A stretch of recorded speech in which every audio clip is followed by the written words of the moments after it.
Bueno, vamos a programar. Ahora que ya modelamos nuestra clase, ¿no es cierto? O sea, ¿dónde pongo los atributos y dónde pongo los métodos? Profe, ¿hacemos 2 clases para este ejercicio? Vamos a terminar con 2 clases, Iván. Sí, o sea, vamos a terminar con 2 clases. ¿Sí? Ahora en principio yo voy a hacer una, después voy a agregarle otra. Yo ahora lo voy a hacer con una sola, después lo vamos a hacer con 2.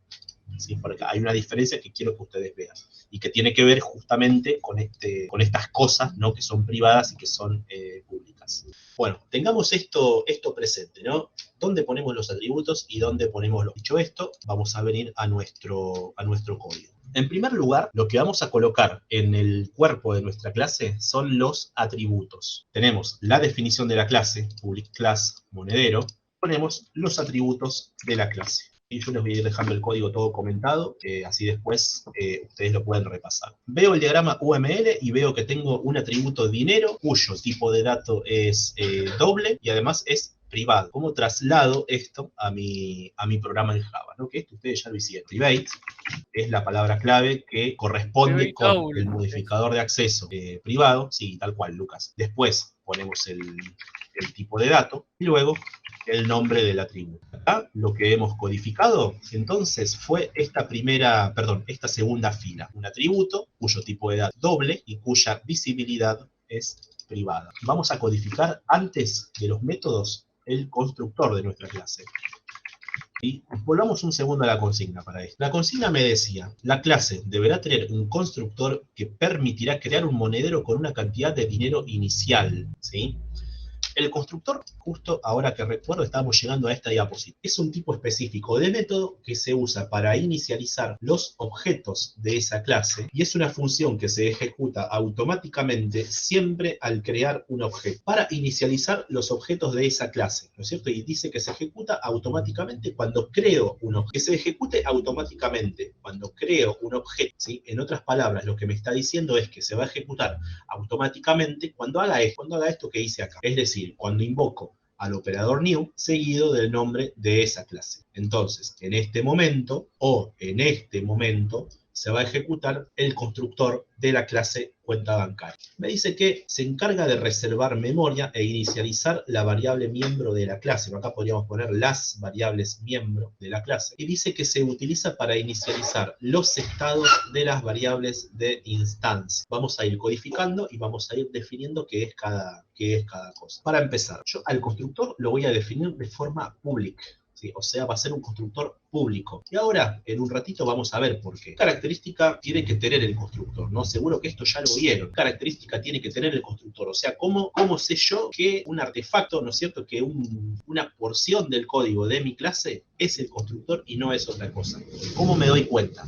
El mismo nombre de la clase. Bien, Mariana. El constructor se tiene que llamar exactamente igual que la clase. O sea, monedero. Si yo hiciera esto, ¿no? Monedero, escrito con M minúscula, no es un constructor. Y no es un constructor, ¿por qué? Si se llama monedero. Está bien, se llama monedero, pero no monedero, ¿no? Con el camel case en mayúscula. Sí, tiene que ser el nombre exacto, tal cual, Iván. Se tiene que llamar igual. Ahora sí es un constructor. Y este constructor, además, recibe parámetros, o más exactamente, podría recibir parámetros, y esos parámetros los usamos para inicializar, o sea, para darles un valor inicial a los atributos de la clase. Acá la consigna me decía entonces, la clase deberá tener un constructor que permita crear un monedero con una cantidad de dinero inicial. ¿Yo qué voy a necesitar? Que este constructor que estoy creando acá reciba un parámetro y ese parámetro lo voy a usar para inicializar al atributo dinero. Y eso se hacía así. Dinero inicial, por ejemplo, fíjense cómo escribí dinero inicial. Entonces, si quiero usar este constructor para inicializar el atributo dinero, ¿qué es lo que tengo que hacer acá? This.dinero, ahora vemos que es this, y a esto lo vamos a igualar a dinero inicial, ¿cierto? Acá estamos inicializando a dinero, ¿no? Estamos inicializando, o sea, le estamos dando un valor inicial al atributo dinero, valorizándolo, o sea, asignándole el argumento que me pasen en el parámetro dinero inicial. Entonces, algunas notas sobre el constructor. Se ejecuta al instanciar la clase, se usa para inicializar, es decir, asignar valores iniciales, los atributos. Entonces, acá estamos en condiciones ya de crear monederos, ¿sí? Para esto voy a agregar el método main. Estamos en condiciones, entonces, de crear monederos con un determinado saldo inicial, ¿sí? Con una determinada cantidad inicial de dinero. El procedimiento acá es el que ustedes ya han utilizado y hemos utilizado en nuestra explicación con las cuentas bancarias, ¿cierto? Acá hemos creado cuentas bancarias. Acá vamos a crear monedero. Creo la variable M1 y a esta variable M1 le vamos a asignar un objeto de tipo monedero. Pero entonces, lo que necesito hacer acá es instanciar a la clase monedero, o sea, new. Bueno, y acá tenemos un problema. Acá no puedo hacer esto que estoy haciendo acá, perdón, y que sí lo pude hacer acá. Lo cierto es lo siguiente.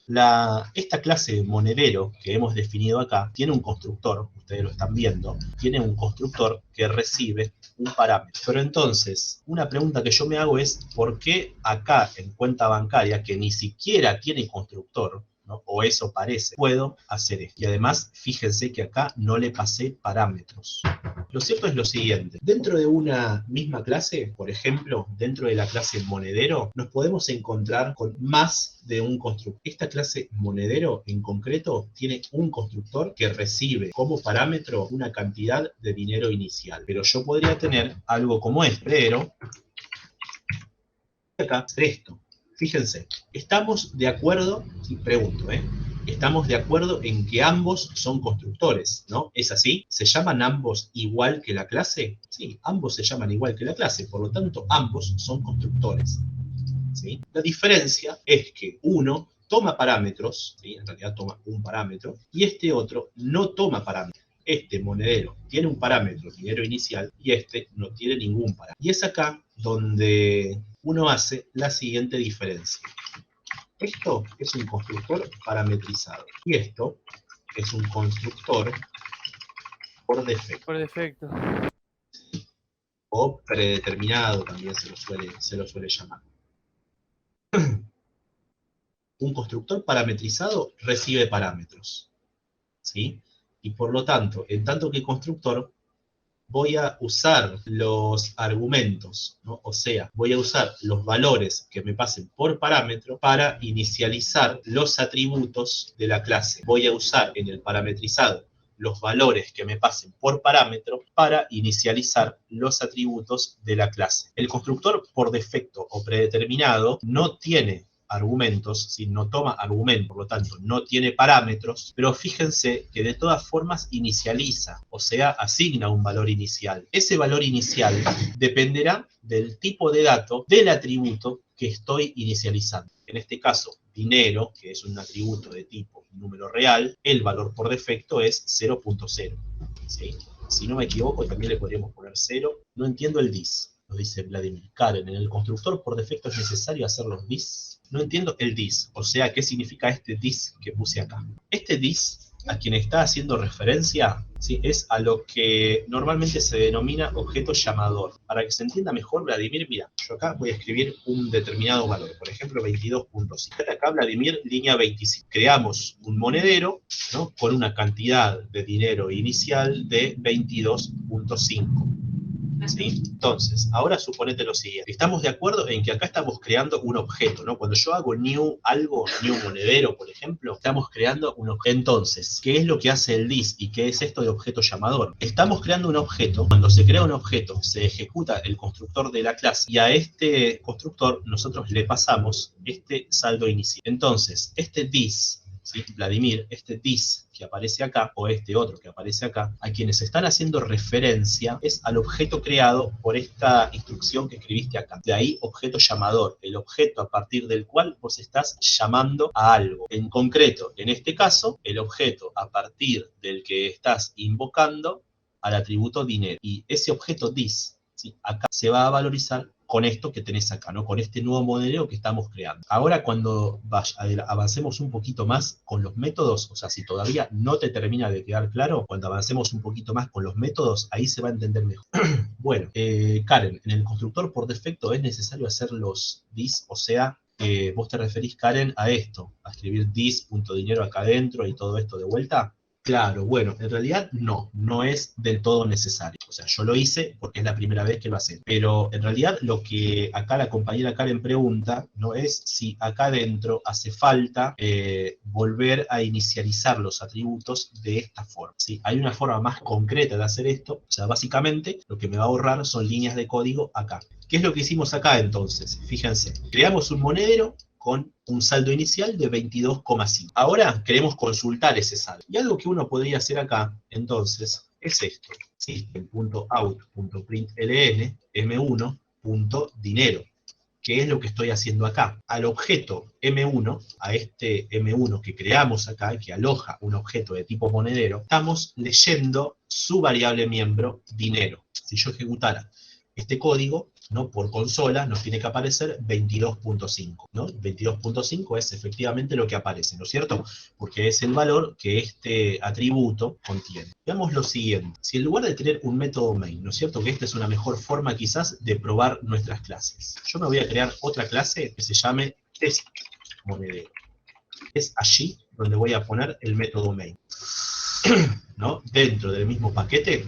O sea, dentro de ar.edu.1.po1.clases tenemos a monedero y tenemos a test monedero. Este método main me lo voy a traer para acá, ¿sí? Y automáticamente error. Ahora vamos a ver por qué. Fíjense lo siguiente. Si yo dejara el cursor sobre este error, a ver qué es lo que nos aparece. Vean que el error que tengo acá es que el campo monedero.dinero no es visible. O sea, el atributo, el campo dinero de la variable monedero no es visible. Dentro de test monedero no lo puedo ver porque dinero es un atributo privado, ¿sí?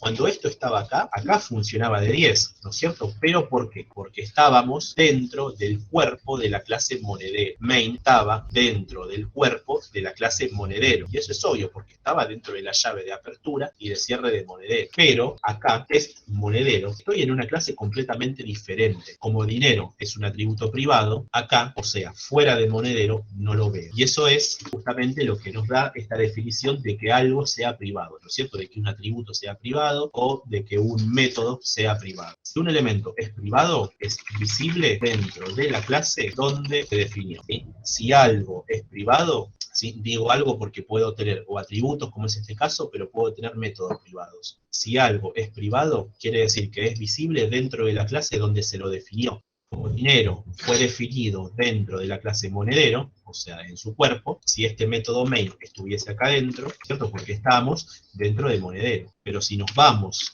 fuera de monedero, que es otra clase completamente diferente, fíjense que acá dinero ya no lo puedo leer más, porque es privado. Bueno, a ver las preguntas. Vladimir preguntaba si vamos a importar las clases. Acá, ¿no? Como bien se puede ver, no hay ningún import y el monedero, o sea, esta invocación a la clase monedero anda igual. Pero anda igual ¿por qué?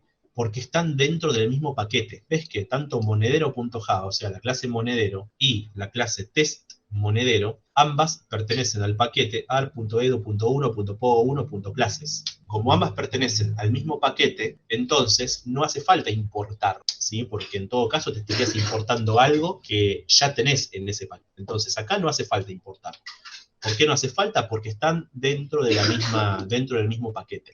A ver, Rodrigo, ¿de qué sirve poner los atributos privados? ¿No conviene poner todo público y lo llamo desde cualquier clase? Y lo cierto es que sí. No sé si conviene, pero lo cierto es que es lo más fácil. Y acá, en realidad, entra algo que hoy al comienzo de la clase, a la mañana temprano, nombramos, ¿sí? Que tenía que ver con ocultamiento o con principio de ocultamiento. Tiene que ver con lo siguiente. Los valores que los atributos de los objetos tienen en un momento dado es lo que se conoce como el estado del objeto, ¿sí? Eso sería bueno tenerlo anotado después. Está claro que nosotros trabajamos bajo el paradigma orientado a objetos. ¿Qué es lo que te dice este paradigma? El estado de los objetos es visible únicamente para el objeto y no desde el exterior del objeto, ¿sí? Que es lo que nos está pasando acá, ¿no es cierto? El estado del objeto dado por esta clase monedero tiene que ser visible únicamente desde dentro de la clase monedero y no desde el exterior, que es como es donde estamos parados acá, test monedero. Entonces, eso por un lado. Por otro lado, tenemos lo siguiente. El estado del objeto únicamente puede leerse o modificarse por los métodos que ese objeto tenga. En otras palabras, el valor de esta variable miembro, el valor de este atributo dinero, únicamente se puede modificar por algún método que forme parte de la clase monedero, o bien su valor puede ser leído únicamente por algún método que forme parte de la clase monedero. Si esto no fuera así, estás rompiendo lo que se llama este principio de ocultamiento, o también conocido como encapsulación. Es lo que te propone el paradigma. Por ser private aparece el subrayado rojo bajo dinero en la clase test monedero, tal cual. Fíjate que si yo dejo el mouse, ves que dice el campo monedero.dinero no es visible. O sea, porque estando parado acá en test monedero, yo no lo veo al campo dinero, o sea, no lo veo al atributo dinero que es privado en la clase monedero. Lo veo solamente desde dentro, o sea, desde el cuerpo de la clase monedero, y no desde otro lado. Esto lo constituye un error, y es que el atributo dinero no es visible acá, porque estamos en el cuerpo de la clase test. Acá estamos dentro del mismo package, ¿no? Dentro de AR, edu1, PO1, clases. Yo lo que puedo hacer acá, desde test monedero, es usar a la clase monedero. O sea, puedo crear variables cuyo tipo de dato es monedero, puedo instanciar a la clase monedero, ¿sí? Pero a los elementos privados de la clase monedero no los puedo acceder porque son privados de monedero. Entonces, tengamos en cuenta lo siguiente, ¿no es cierto? Este principio de ocultación, principio de ocultamiento, ¿no? Más comúnmente conocido como encapsulamiento, que en realidad son dos cosas distintas, lo que me dice es que el estado de un objeto, o sea, el valor de sus atributos en un momento dado, únicamente o se puede leer o se puede modificar mediante alguno de los métodos de ese objeto. ¿Y eso cómo se logra? Definiendo a todos los atributos en privado, que era lo que decía hoy cuando estábamos haciendo el diagrama. Lo más común acá va a ser encontrarnos en el área de atributos siempre con el menos adelante, pero porque el menos lo que está diciendo es que ese elemento es privado. Bien, dicho esto, y dado que con este monedero mucho no podemos hacer porque no podemos consultar el saldo, no podemos hacer nada, ¿sí? Vamos a codificarle los métodos. Tenemos tres métodos: consultar dinero, poner dinero y sacar dinero. Vamos a empezar por el consultar dinero, que es el más fácil. Tenemos el más adelante. Ese más adelante lo que me está diciendo es que esto es público. Tengo que el tipo de dato es doble, por tanto, public doble. Y tengo después el nombre del método, consultar dinero.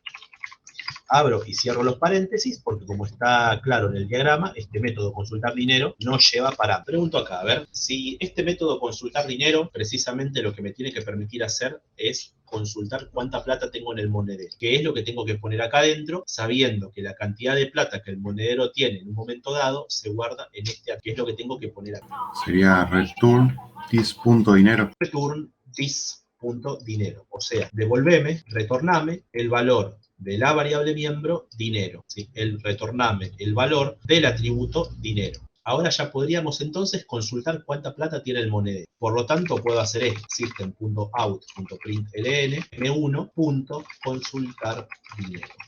Es decir, a partir de M1, que es el objeto, es un objeto, perdón, invoco al método consultar dinero. Entonces, ¿qué diablos es esto que decía hoy de objeto llamador? O sea, ¿qué es este this representando al objeto llamador? El objeto llamador, en este caso, es M1. ¿Por qué es el objeto llamador? Porque a partir de él estoy llamando a consultar dinero, ¿sí? A partir de M1 estoy invocando al método consultar dinero. Y this, entonces, hace referencia al objeto llamador. ¿Cuánto me tendría que devolver esto por consola entonces? 22.5, ¿no es cierto? Porque es el valor que a través del constructor asignamos a este monedero.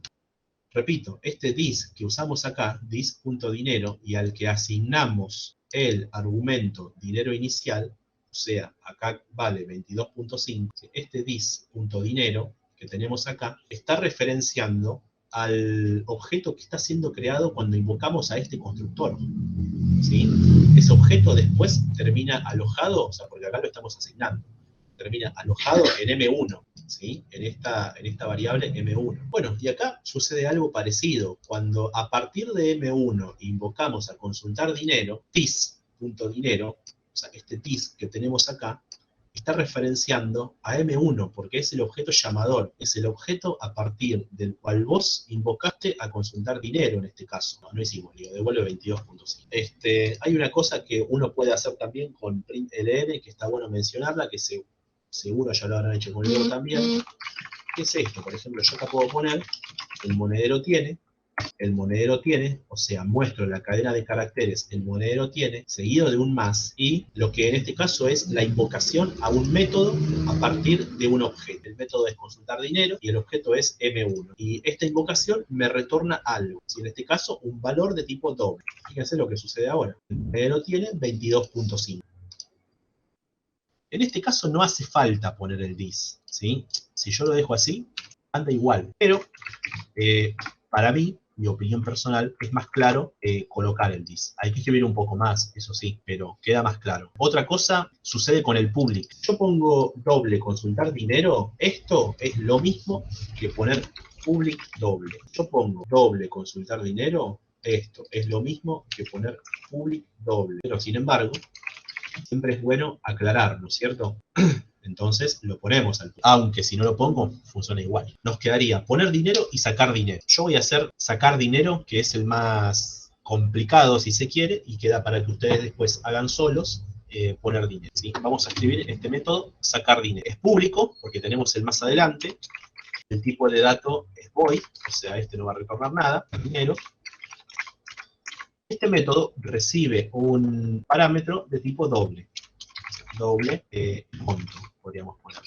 Y uno al principio lo que puede hacer acá es lo siguiente: dis.dinero es igual a dis.dinero menos el monto, ¿cierto? Entendiendo que este monto es el monto que quiero sacar, o sea, la cantidad de plata que quiero sacar de mi monedero, ¿sí? Entonces, ¿qué es lo que hago? Al atributo dinero, ¿no?, del objeto llamador, o sea, si yo esto lo invocara así, m1.sacarDinero, si quiero sacar, digamos, 350 pesos. Quiero sacar 350 pesos con 50. ¿Qué es lo que no le gustó a esto? Guardé monedero. Quiero sacar 350 pesos con 50 del monedero M1, ¿sí? Del objeto M1, que es un monedero. Al atributo dinero, ¿no?, a dis.dinero, o sea, al atributo dinero del objeto M1, le asigno el resultado de hacer esta cuenta. Es decir, al valor que el atributo dinero tenga, le resto lo que me pasan por parámetro, ¿cierto? O sea, 350 con 50. Esto funciona y está bien, ¿sí?, hasta cierto punto. Sin embargo, se puede mejorar. Yo acá voy a volver a hacer lo mismo. Esto lo voy a copiar y lo voy a pegar acá abajo, ¿no? Y fíjense, estamos por pantalla cuánta plata tiene el monedero. Acá extraemos y acá volvemos a consultar cuánta plata el monedero del programa.